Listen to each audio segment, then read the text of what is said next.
আসসালামু আলাইকুম। আশা করি সকলে ভালো আছেন এবং সুস্থ আছেন। আমি আছি মাহমুদুল হাসান আপনাদের সাথে এবং আপনারা দেখতেছেন মাহমুদুল অফিসিয়াল।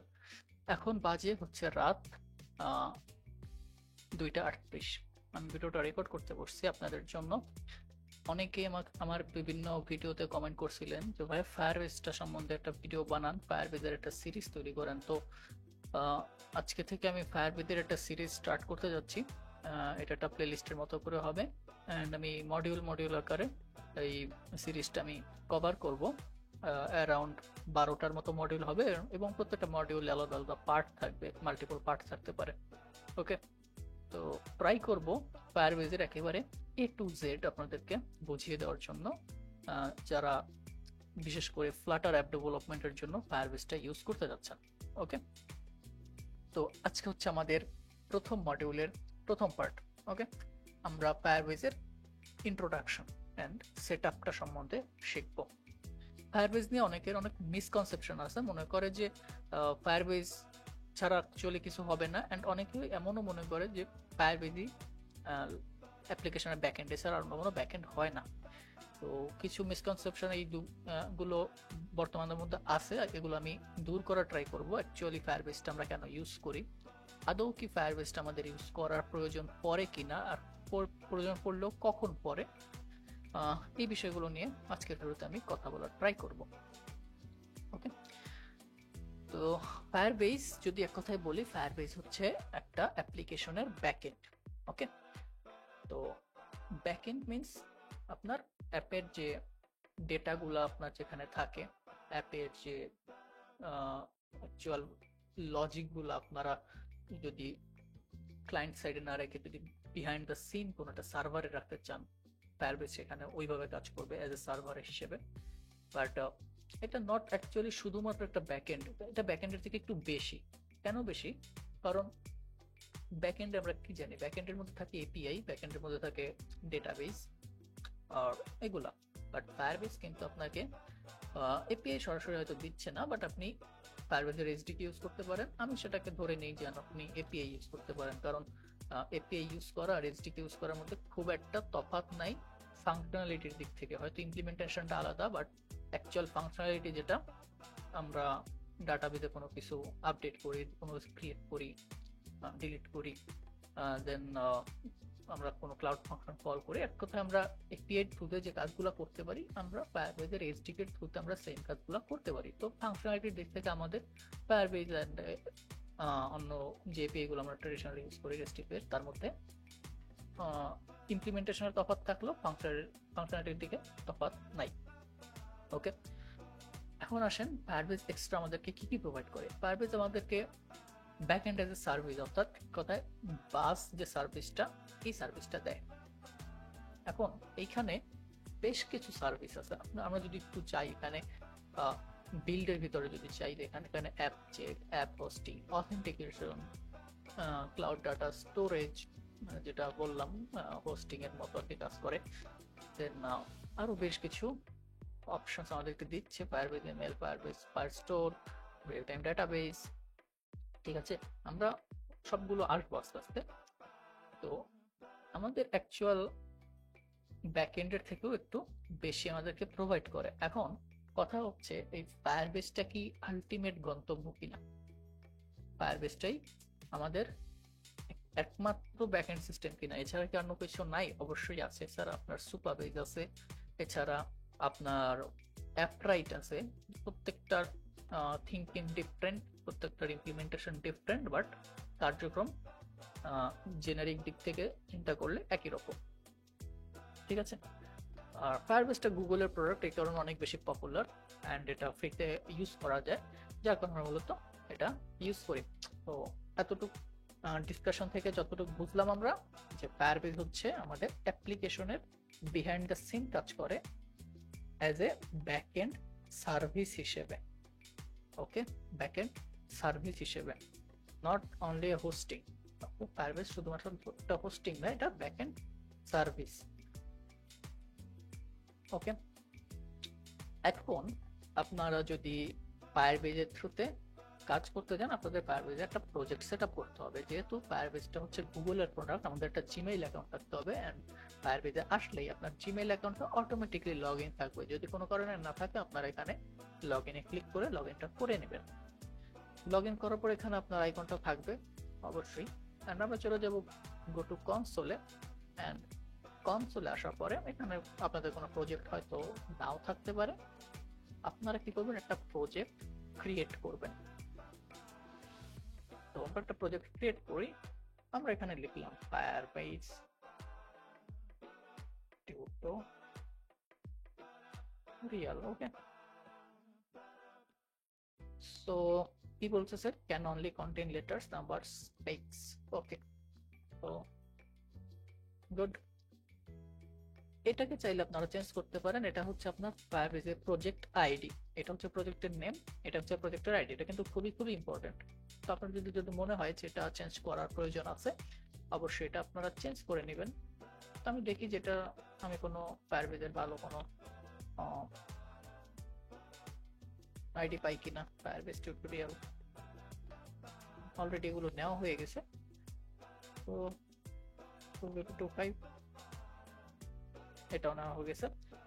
তো আমরা এটা বাই ডিফল্ট রাখলাম। যদি আপনাদের চেঞ্জ করার প্রয়োজন পড়ে, আপনি মনে করেন যে না আপনার প্রজেক্ট আইডিটা অ্যাভেলেবেল থাকতে পারে, আপনারা ট্রাই করে দেখবেন যে আপনার প্রজেক্ট আইডি আপনি যেটা চাচ্ছেন সেটা অ্যাভেলেবেল আছে কিনা। তো আমরা এটাকে সেভ করে দিলাম এন্ড আমরা কন্টিনিউতে ক্লিক করব। এখানে যেরকম আছে এভাবে থাকবে, কন্টিনিউ এন্ড এখানে কন্টিনিউ। এখান থেকে আমরা গুগল অ্যানালাইটিক্স অ্যাকাউন্টটা সিলেক্ট করব। তো ডিফল্ট অ্যাকাউন্ট ক্রিয়েট। তো এখানে একটু টাইম নেবে, আর টাইম নেওয়ার পরে আপনার প্রজেক্টটা ক্রিয়েট হয়ে যাবে। ওকে, বাই দ্য ওয়ে এই প্রজেক্টটা ক্রিয়েট হতে হতে আর একটু কথা বলে নেই। আপনারা যদি ফায়ারবেজটা প্রপারলি ইউজ করেন, আপনাদের অনেক হ্যাসেল কমে যাবে। হ্যাসেল কমে যাবে বলতে, আমরা যখন ফুল স্ট্যাক অ্যাপ্লিকেশনগুলো বিল্ড করি তখন আমাদের কিন্তু এপিআই নিজেদের বানাইতে হইতো। যদি আপনারা এখনো এপিআই বা রেস্ট এপিআই সম্বন্ধে ওই দিকে এখন পর্যন্ত এক্সপার্ট না হয়ে থাকেন, তাহলে হয়তো ব্যাপারগুলো জানবেন না। বাট মেইন থিং হচ্ছে আমাদের অ্যাপের ডাটাবেজের সাথে কানেক্ট করতে হলে আমাদের এপিআই ম্যানুয়ালি বিল্ড করে নিতে হইতো, এন্ড সেই এপিআই কল করে আমরা ডেটাবেজ অথবা আমাদের ক্লাউড সিস্টেম আছে সেই ক্লাউড সিস্টেমের সাথে কমিউনিকেট করতাম। বাট ফায়ারবেজ যদি আপনি ইউজ করেন, আপনার এই ক্লাউড সিস্টেম নিয়ে, আপনার এই ব্যাকএন্ড নিয়ে আপনার কোনো টেনশন করার কোনো কিছু নাই।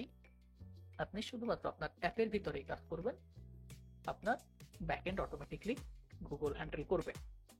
ঠিক আছে, তো আমরা একটা প্রজেক্ট ক্রিয়েট করে ফেললাম, একটা নিউ প্রজেক্ট। এন্ড এইখানে আছে হচ্ছে আমাদের কিছু মেনু আছে, তাই না? এখানে বিল্ড নামে আছে, রান নামে আছে, অ্যানালাইটিক্স এআই, বেশ কিছু মেনু আছে।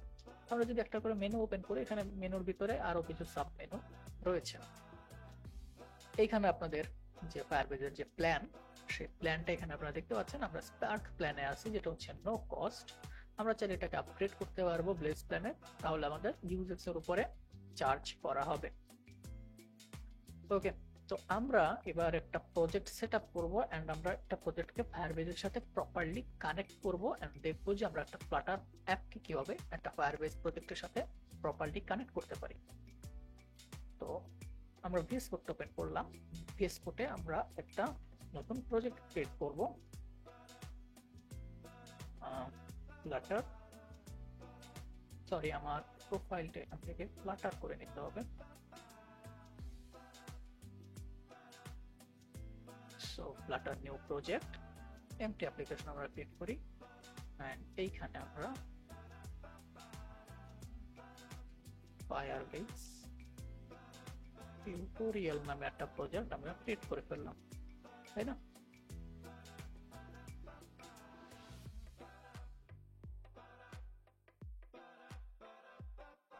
তো এই প্রজেক্টটাকে এবার আমরা আমাদের ফায়ারবেজের সাথে কানেক্ট করব। সো এই ফ্লাটার প্রজেক্টটা কানেক্ট করার জন্য আমাদের কিছু প্যাকেজের দরকার পড়ে। তো আমরা সেই প্যাকেজগুলো ফার্স্ট ইনস্টল করে নেব।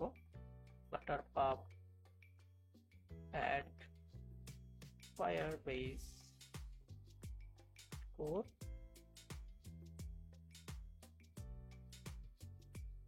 এন্ড আমাদের প্যাকেজটা তো অ্যাড হয়ে গেছে, ফাইন। এবার আমরা চলে যাব আমাদের ফায়ারবেজে। এখান থেকে আমরা অ্যাড অ্যাপে ক্লিক করব। এখানে বেশ কিছু অ্যাপের টাইপ আছে বা প্ল্যাটফর্ম আছে। এখানে আমরা চুজ করব হচ্ছে ফ্লাটার, যেহেতু আমরা ফ্লাটার নিয়ে কাজ করতেছি। ইনস্টল ফ্লাটার সেল, এখানে দেখেন একটা সুন্দর একটা ডকুমেন্টেশন দিয়ে দিচ্ছে কি কি করতে হবে আপনাকে স্টেপ বাই স্টেপ বলে দিচ্ছে। তো আমাদের ফার্স্টে ফায়ারবেস সিএলআইটা ইনস্টল করতে হবে, তো আমরা এখানে ক্লিক করব এন্ড এখানে আপনাদের প্ল্যাটফর্মটা সিলেক্ট করবেন যে আপনারা কোন প্ল্যাটফর্মের জন্য ক্রিয়েট করতে চাচ্ছেন। তো আমরা এই প্ল্যাটফর্মে না যেয়ে আমরা সরাসরি এখানে যাব, এখানে এনপিএম আছে, আমরা এনপিএম এর থ্রুতে ক্রিয়েট করব, তাহলে আমাদের প্ল্যাটফর্ম স্পেসিফিক ভাবে আলাদা কোনো কিছু করা লাগবে না। এনপিএমটা কি? এনপিএমটা হচ্ছে নোড প্যাকেজ ম্যানেজার। যদি আপনারা না জানেন তাহলে এই এনপিএমটা আপনার আগে ইনস্টল করে নিতে হবে। আপনারা চাইলে চেক করতে পারেন যে এনপিএমটা ইনস্টল আছে কি। তো আপনারা এখানে নোড ভি যদি টাইপ করেন, যদি এটা দেখেন, ইভেন আপনি যদি এনপিএম ভি লেখেন তাহলে আসার কথা এনপিএম ভার্সন, তাই না? তো এনপিএম ভার্সনটা যদি আপনারা পেয়ে যান আপনার টার্মিনালে অথবা আপনার পাওয়ার শেলে, তার মানে আপনার সিস্টেমে নোড অথবা এনপিএমটা ইনস্টল করা আছে। যদি করা না থাকে তাহলে আপনারা সিম্পলি যাবেন, এখানে লিখবেন নোড জিএস এন্ড এইখান থেকে আমরা ডাউনলোডে আসব। এখানে আপনার বাই ডিফল্ট এগুলো চুজ করাই থাকবে আপনার সিস্টেম অনুযায়ী। আপনারা সিম্পলি এখানের স্টেপগুলো ফলো করবেন, ঠিক আছে?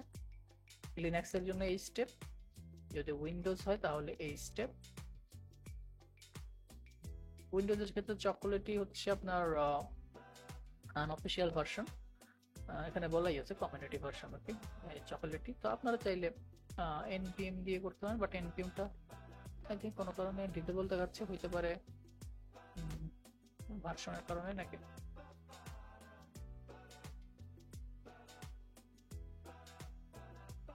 আচ্ছা, এনভিএমটা যদি আপনার অ্যাভেলেবেল থাকে আপনার এনভিএমটা ইউজ করতে পারেন। আই ডোন্ট নো কেন এটা এখন আসতেছে না, হইতে পারে ভার্সন অথবা হইতে পারে আমার সিস্টেমের কারণে। তো এটা আপনার বাই ডিফল্ট চুজ হয়ে যাবে, ঠিক আছে? আচ্ছা, এনভিএমটা হচ্ছে মেবি লিনাক্স এর জন্য অনলি। তো বাই ডিফল্ট যেটা চুজ থাকবে আপনারা ওইটাই ফলো করবেন। এখানে আপনার স্টেপগুলো থাকবে, আপনারা সিম্পলি কপি পেস্ট করে বসায় নেবেন। ওকে, এগুলো রান করলেই আমার নোটটা আমার সিস্টেমে রান হয়ে যাবে। ওকে, যেহেতু আমার নোটটা ইনস্টল করা আছে, আমরা ওখানে আর যাবো না, আমরা চলে আসবো এখানে, আমরা চলে আসবো এই লাইনে এন্ড এটাকে আমরা কপি করব এন্ড আমাদের টার্মিনালে আসবো, এখানে আমরা পেস্ট করে দিব।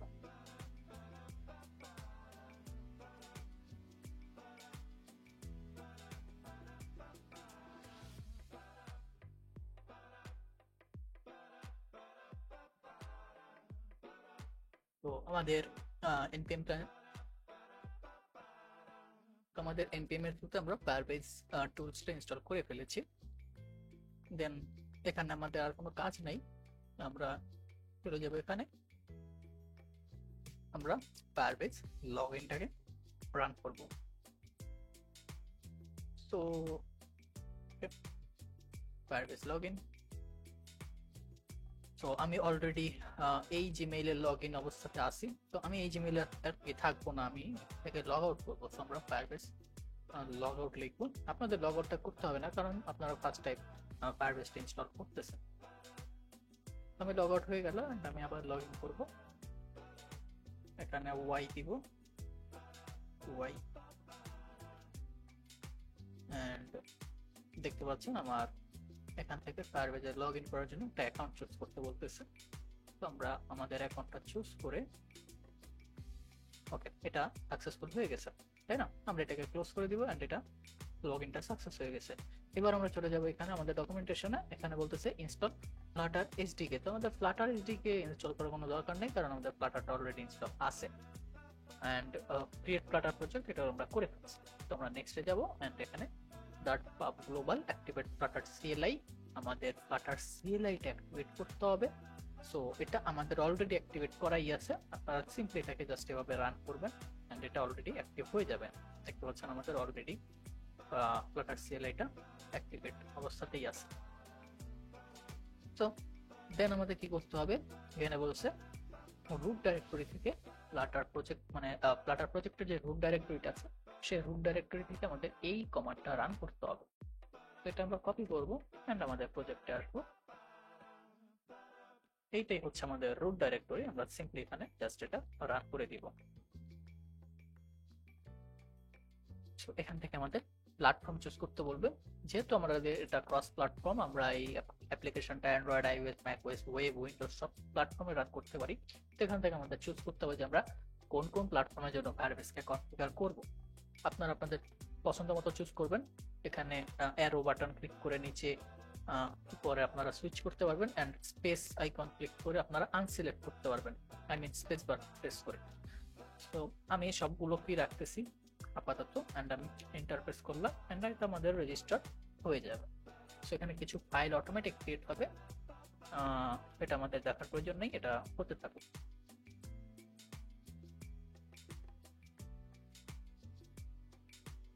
তো প্রজেক্টটা রেজিস্টার হয়ে যাওয়ার পরে এখানে আপনাদের ফায়ারবেজের অ্যাপ আইডি গুলো দেখতে পারবেন। ওয়েবের জন্য আমাদের, অ্যান্ড্রয়েডের জন্য, আইওএস এর জন্য, ম্যাকওএস এর জন্য, উইন্ডোজের জন্য আমাদের প্রজেক্টগুলো রেজিস্টার হয়ে গেছে, এন্ড আমাদের অ্যাপ আইডি গুলো এখানে দিয়ে দিয়েছে। এটা পরবর্তীতে কোনো সময় লাগতে পারে, সেটা আমরা পরে দেখবো। এন্ড আমরা এখন এখানে চলে আসবো, আমাদের এই স্টেপটা ডান, আমরা নেক্সটে ক্লিক করব। এখানে একটা কোড জাস্ট আপনার ইমপ্লিমেন্ট করতে হবে আপনার মেইন ডট ডাটার ভিতরে। আমরা এটাকে জাস্ট কপি করব এন্ড কন্টিনিউ টু কনসোল।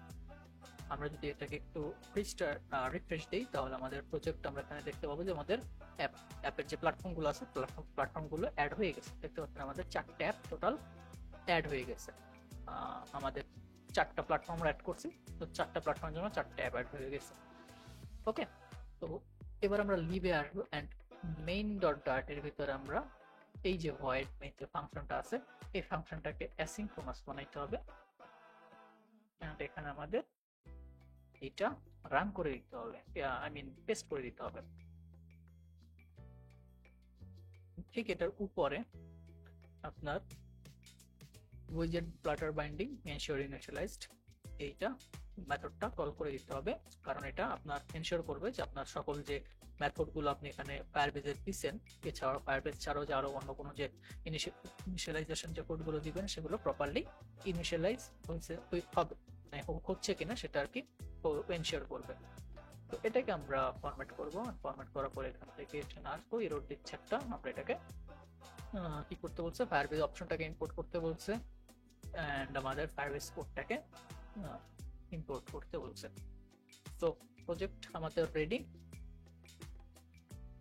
তো আমাদের প্রজেক্টটা কিন্তু সাকসেসফুলি ফায়ারবেজের সাথে কানেক্ট হয়ে গেছে। এছাড়া কিছু কাজ আছে টুকটাক। কাজ বলতে আমাদের ফায়ারবেজের কিছু কিছু সার্ভিস আছে, যে সার্ভিসগুলো ব্যবহার করতে হলে আপনাদের এসএচএও কিটার প্রয়োজন পড়বে। তো আমি এই ভিডিওতেই দেখিয়ে দিচ্ছি যে কিভাবে আপনি এসএচএ কিটা এক্সট্রাক্ট করবেন, এন্ড এক্সট্রাক্ট করে ফায়ারবেজে অ্যাড করবেন। আপনারা সিম্পলি সিডি অ্যান্ড্রয়েড ডাইরেক্টরিতে যাবেন, অ্যান্ড্রয়েড, এন্ড এখানে আপনি দেখবেন যে আপনার গ্র্যাডেল ডাব্লিউ ফাইলটা আছে কিনা। যেখানে আপনার গ্র্যাডেল ডাব্লিউ ফাইলটা থাকবে সেই আপনার পাথে আসতে হবে। অর্থাৎ আমি আমার এই ফাইলটা আছে অ্যান্ড্রয়েডের ভিতরে, তো আমি অ্যান্ড্রয়েডের ভিতরে আসছি, এইখানে আমরা বলবো gradle W dot slash sign in request, I think এরকম গ্র্যাডেল ডাব্লিউ সাইন রিকোয়েস্ট, আমার কোডটা সঠিক মনে নেই, সরি। এটা হবে হচ্ছে গ্র্যাডেল ডাব্লিউ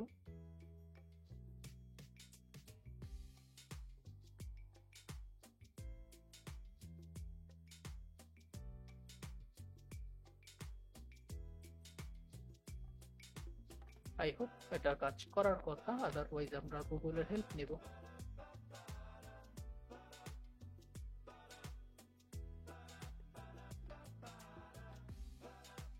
তো দেখেন এটা কিন্তু ফেইলড হয়ে গেছে।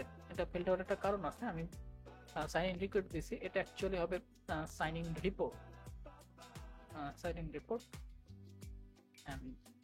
এখন এটা সাকসেসফুলি বিল্ড হয়ে গেছে। এন্ড এখানে আপনারা দেখতে পাবেন যে আপনাদের SHA1 এবং SHA256 নামে একটা কি এখানে ইয়েলো কালারের চলে আসবে। এইটাকে আপনার প্রজেক্টের সাথে অ্যাড করতে হবে। এটা ফিল্টারে দরকার হবে যখন আপনি অথেন্টিকেশন রিলেটেড কাজগুলো করবেন। তো আমরা এখনই সেট আপ করতেছি, যেহেতু তো আমরা এগুলোকে সেট আপ করে নেই। আমরা প্রজেক্ট সেটিংসে আসবো, এন্ড এইখান থেকে যে অ্যান্ড্রয়েডের জন্য যে প্রজেক্টটা, এখানে আমরা বলবো যে অ্যাড ফিঙ্গারপ্রিন্ট, অ্যান্ড এখানে আমাদের এটা ফিঙ্গারপ্রিন্টটা পেস্ট করতে হবে। সো আমরা এটাকে কপি করবো এখান থেকে, কপি, আমরা SHA 256টা কপি করলাম, ব্রাউজারে আসবো, এন্ড এখানে আমরা পেস্ট করে দিলে অটোমেটিকলি সিলেক্ট করে নেবে যে এটা SHA 256। এটা আমরা সেভ করব, দেন আমরা আবার এখানে আসবো, এখান থেকে আমরা এইটাকে কপি করব, দেন ব্রাউজারে আসবো, অ্যাড ফিঙ্গারপ্রিন্ট, আমরা এটাকে সেভ করে দিলাম। আমাদের প্রপারলি ফায়ারবেস এবার আমাদের প্রজেক্টের সাথে সেট হয়ে গেল। ওকে, তো আজকের মডিউলে আমাদের ফায়ারবেসের ইন্ট্রোডাকশন ছিল, এন্ড ফায়ারবেসটা আমরা কিভাবে আমাদের প্রজেক্টে প্রপারলি সেট আপ করতে পারি সেই প্রসেসটা দেখানো কথা ছিল। তো আমার প্রসেসগুলো দেখানোর শেষ। নেক্সট ভিডিওতে অর্থাৎ নেক্সট মডিউলে আমরা ফায়ারবেসের অথেন্টিকেশন সিস্টেম নিয়ে আলোচনা করব, এন্ড আমরা একটা অথেন্টিকেশন সিস্টেম তৈরি করব, লগ ইন এবং সাইন সিস্টেম, যেখানে ইউজাররা তাদের সোশ্যাল মিডিয়া, তাদের ইমেইল পাসওয়ার্ড ইউজ করে লগ ইন এবং রেজিস্ট্রেশন করতে পারবে, এবং ফায়ারবেস এসডিকে ইউজ করে আমরা সেগুলোকে ভেরিফাই করব। তো নেক্সট ভিডিও দেখার জন্য আমন্ত্রণ রইল। আশা করি আপনাদের ভিডিওটা ভালো লেগেছে। যদি ভালো লেগে থাকে তাহলে অবশ্যই ভিডিওটা একটা লাইক দিবেন, আর চ্যানেলটাকে যদি ইচ্ছা করে সাবস্ক্রাইব করতে আপনারা সাবস্ক্রাইব করে রাখতে পারেন। দেখা হবে পরবর্তী ভিডিওতে। সে পর্যন্ত ভালো থাকুন, সুস্থ থাকুন, মাহমুদুল অফিসিয়াল চ্যানেলের সাথেই থাকুন। ধন্যবাদ।